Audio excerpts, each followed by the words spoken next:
সম্মানিত সুধীমণ্ডলী, বিষয়ক উপদেষ্টা ডক্টর আ.ফ.ম. খালিদ হোসেন বলেছেন, সংস্কার শেষ হলে আমরা একটি নির্বাচিত সরকারের কাছে ক্ষমতা হস্তান্তর করব। এই মুহূর্তে আমাদের সবচেয়ে প্রয়োজন ঐক্য। আমাদের সকলের উচিত ঐক্যবদ্ধ থাকা। বাংলাদেশের সকল ধর্মের মানুষের স্ব ধর্ম পালনের অধিকার রয়েছে। যারা এই অধিকার ক্ষুণ্ণ করতে চায় তাদের আইনের আওতায় আনার দায়িত্ব সরকারের। আমার মন্ত্রণালয়কে দুর্নীতিমুক্ত করার জন্য অনেক পদক্ষেপ নিয়েছি। বাংলাদেশকেও আমাদের সরকার আন্তরিকভাবে প্রচেষ্টা চালাচ্ছে এবং সংস্কারগুলো দ্রুত চলছে।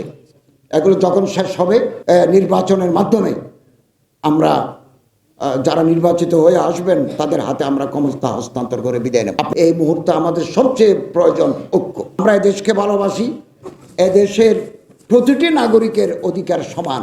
আপনি হিন্দু, বৌদ্ধ, খ্রিস্টান, মুসলমান, রাখাইন, তারপরে বিভিন্ন জাতিগোষ্ঠী, আমরা সবাই এদেশের নাগরিক, প্রত্যেকের অধিকার সমান। ইসলামী ফাউন্ডেশন ছিল দুর্নীতির আখড়া, আমরা তা ঢেলে সাজিয়েছি। সরকারি খরচে আমরা কাউকে কোনো অতিথিকে বিনা পয়সায় হজ করব না। একমাত্র হজ ব্যবস্থাপনার সাথে যারা যুক্ত তারাই হজে যাবে। কোনো এজেন্সি যদি কোনো হাজির সাথে প্রতারণা করে তাহলে আমরা তাদের বিরুদ্ধে ব্যবস্থা নিব। সরকারি খরচে আমরা কোনো অতিথিকে বিনা পয়সায় হজ করাবো না। আমরা এগুলো করবো না এবছর। এখন আমরা মন্ত্রী পরিষদের সিদ্ধান্ত নিয়েছি।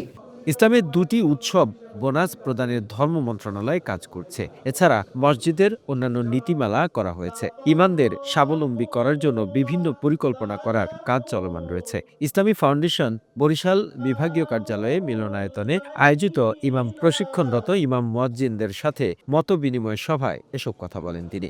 ইসলামিক ফাউন্ডেশনকে ঢেলে সাজিয়ে, ইসলামিক ফাউন্ডেশন ছিল দুর্নীতির আখড়া। বাইতুল মুকাররমে একজন দরবেশ সাহেবের খতিব দিয়েছি।